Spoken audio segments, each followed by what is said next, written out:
Aquí están. Aquí están. Aquí están. Son 10 kilómetros, 20 kilómetros. También hay que decir que esto se puede subir y bajar variando el modelo de velocidad, que también es otra cosa que hay que ir con cuidado con los catálogos sísmicos, porque la profundidad sobre todo es muy sensible, y especialmente para los sismos que están fuera de la red. Pues entonces el error también aumenta. Pero vemos, esto es hasta la primera erupción es en azul, y para la segunda fase en rojo. Y vemos una cosa rara, sobre todo que hay un descuelgue aquí. Y aquí, ¿qué es lo que ocurre? Justamente estamos donde está el deslizamiento del Golfo. O sea, una cosa que parece sugerir es que el deslizamiento del Golfo tiene un control tectónico. Probablemente hay un sistema de fracturas, aquellos diques que veíamos que traían esta dirección en el mapa geológico, en el zoom del mapa geológico, veíamos unos diques en esa dirección. Esos diques lo que nos están reflejando es esta discontinuidad de aquí. O sea que probablemente el Golfo es un deslizamiento, pero controlado por una estructura tectónica profunda. Bueno, los histogramas de los sismos. Estos histogramas representan el número de sismos por semana.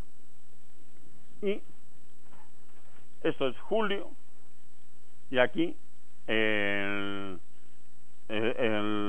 31 de diciembre. Y todos están con la misma escala. Vemos que inicialmente la sismicidad se concentraba en esta zona. En agosto tenemos un pico fuerte en esta zona, que es cuando aparecieron las anomalías de CO2 concentradas en un punto.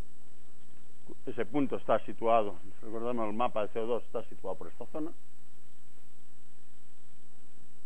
Después, en fines de septiembre, o sea, inmediatamente antes de que empezara la erupción en el sur de la isla, tenemos estos picos en esta zona.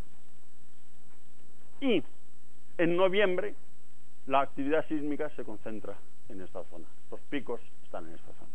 Entonces, por paralelismo, esta es la erupción que hemos visto nosotros, esta la hemos visto, y la del norte suponemos que la ha habido. Al menos sísmicamente se explicaría la caída de la sismicidad más estos picos en el número de sismos si se hubiese abierto un centro emisor en el norte. Estos son los histogramas con detalle. El A es en el sur, B es en el norte. Evidentemente hay muchos más sismos en el A que en el B, pero precisamente porque el B, al estar mucho más lejos, la detectabilidad de la red cae mucho. Sobre todo porque para hacer esto hemos tenido que limitar bastante el error. O sea que los sismos, que las localizaciones que tenían un error grande no se han incluido en el histograma. Otro fenómeno que se ha observado es una modulación por la marea de la actividad sísmica, y este era el sismo de 4,6 registrado en una estación en el norte de la isla, el sismo de 4,6. Y una de las cosas que se estaba haciendo era calcular para 20 días cuál era la probabilidad de que ocurriera un sismo de una magnitud superior mediante la ley de Richter.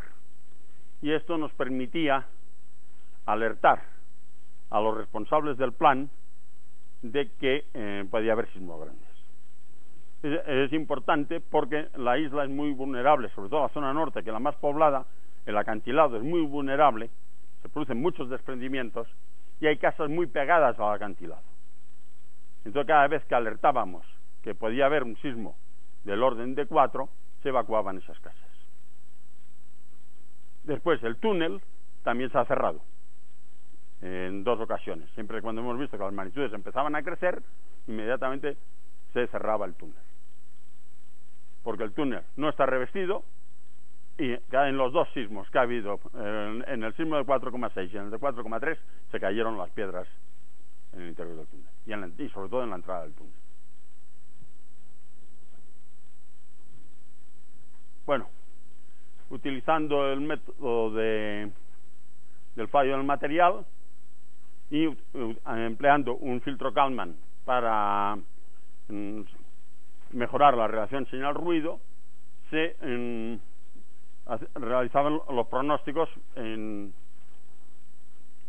automáticamente cada hora. Entonces cada vez que veíamos un pronóstico, pues nosotros lo teníamos en consideración, pero sobre todo cuando ese pronóstico era confirmado posteriormente con una tendencia muy clara como la que tenemos aquí en este tramo, entonces era cuando advertíamos a los responsables del plan de protección civil de que algo podía ocurrir alrededor de tal hora. Este es el sismo de 4,6, el pronóstico del sismo de 4,6. Y entonces se procedía a cerrar el túnel. Ahí tenemos el túnel, ya se puede ver el acantilado y la vulnerabilidad que tiene la entrada del túnel. Lo que pasa es que si no se va por el túnel, se tiene que subir la pared con una carretera que va haciendo zigzag, que también es igual de vulnerable. O sea que cuando había una cosa de estas, la población de frontera no podía salir del valle, ¿no? Bueno, estos son los pronósticos. Estos son los pronósticos para el mes de agosto. Vemos que el error es de unos pocos minutos entre el pronóstico y la ocurrencia del evento, pero una vez ha ocurrido la erupción, la calidad del pronóstico disminuye enormemente y ya que prácticamente lo hace inviable. Este es el pronóstico, el porcentaje de pronósticos. Vemos que estamos entre un 80 y un 100% de pronósticos válidos, pero en el momento que empieza la erupción no se pronostica nada. Cuando empieza a prepararse, por así decirlo, la segunda erupción, volvemos a mejorar en los pronósticos. Ocurre la erupción y ya no pronosticamos nada. ¿A qué se debe esto? Pues probablemente a que la señal que nosotros estamos viendo es la microfracturación que va produciendo el incremento de presión del magma. O sea que el magma, cuando está inyectándose el dique, es el que está generando una serie de microsismos que son la fuente para que el método del fallo del material funcione. Eso es lo observable, son esos microsismos. En el momento que se ha abierto la boca, ya no hay esa fracturación y por consiguiente no hay señal válida para establecer el pronóstico.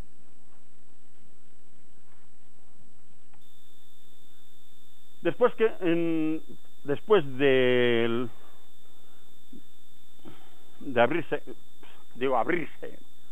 abrirse la supuesta boca situada al norte, lo que observamos es que aparece una modulación muy fuerte en el tremor. Esa modulación se puede interpretar, se ve perfectamente, hay estructuras que se repiten prácticamente periódicas. Entonces esta modulación se puede interpretar como una transferencia de esfuerzos entre las dos bocas. Es decir, son dos centros de emisión, una fluctuación en una de ellas cambia la distribución de esfuerzos y afecta a la otra. Y eso es un sistema oscilante. Estamos tratando de modelarlo. Porque claro, estos datos, la juerga esta terminó el 23 de febrero. Entonces los datos que estoy presentando, por así decirlos, es lo obtenido sobre la marcha. Ahora hay que trabajarlos, pero ya con tranquilidad. Bien, esto es un detalle de una de esas oscilaciones, que se ve que es fuertemente periódica. Y un modelo cuantitativo, pues simplemente provocando la interferencia de dos señales, daría una modulación similar, ¿no? ¿Y qué ocurre en el momento que cesa la erupción del norte, la erupción del sur? En el momento que cesa la erupción del sur, vemos que las estaciones del norte están registrando un tremor, que antes no lo veíamos porque el tremor del sur era muy grande y lo tapaba. Pero en cuanto desapareció, cesó la erupción en el sur, eso se vio perfectamente porque cayó el tremor en el sur, y además dejaron de salir, desaparecieron las manifestaciones superficiales. Vemos que justamente en ese momento las estaciones del norte siguen presentando el tremor. Bueno, y esto también es otro de la información o otros de los hitos de esta erupción. El GPS. El GPS, al menos yo siempre era escéptico del GPS para vigilancia en tiempo real de volcanes, pero ahora nos ha demostrado que realmente es un arma poderosísima. Y seguramente en muy poco tiempo va a desplazar a la sísmica como herramienta básica para la vigilancia volcánica. Pero muy probablemente. El GPS no hay nada nuevo, ni en receptores, porque la red GPS ya tiene muchos años, y hasta que no quiten esos satélites, se pongan otros satélites nuevos, lo que estamos haciendo con el GPS, los datos que recibimos del GPS son los mismos que se recibían hace 10 años, porque el diseño es de hace 20 años. Y los receptores son los mismos. ¿Qué es lo que ha mejorado? Ha mejorado el tratamiento de la señal, ha mejorado el análisis de datos. Y actualmente, procesando adecuadamente esos datos, conseguimos resoluciones mejores del milímetro. Y en vertical, prácticamente del milímetro. Esto es muy importante. Y esta es lo que presentamos, es diferencia entre los GPS situados en la isla del Hierro y las estaciones de referencia. Una estación de referencia situada en otra de las islas. De esa manera se compensan los efectos de la deriva de la placa y los problemas de ionosfera. Y ya en la fase final disponíamos de una estación en la isla fuera de la zona afectada. Pero de esa realmente son muy pocos meses los que funcionó esa estación. Se instaló a principios de septiembre. Entonces, para ver lo que ha sucedido desde que empezó la crisis, pues no nos sirve. Luego también tenían los japoneses otros 3 GPS, pero uno de ellos estaba mal instalado, con lo cual solo pudieron trabajar con 2 y sacan resultados bastante parecidos. Pues simplemente teniendo muchos GPS, porque GPS que estén muy próximos, la ionosfera prácticamente te afecta igual. Bueno, si son lejanos, nosotros lo tenemos, uno de ellos está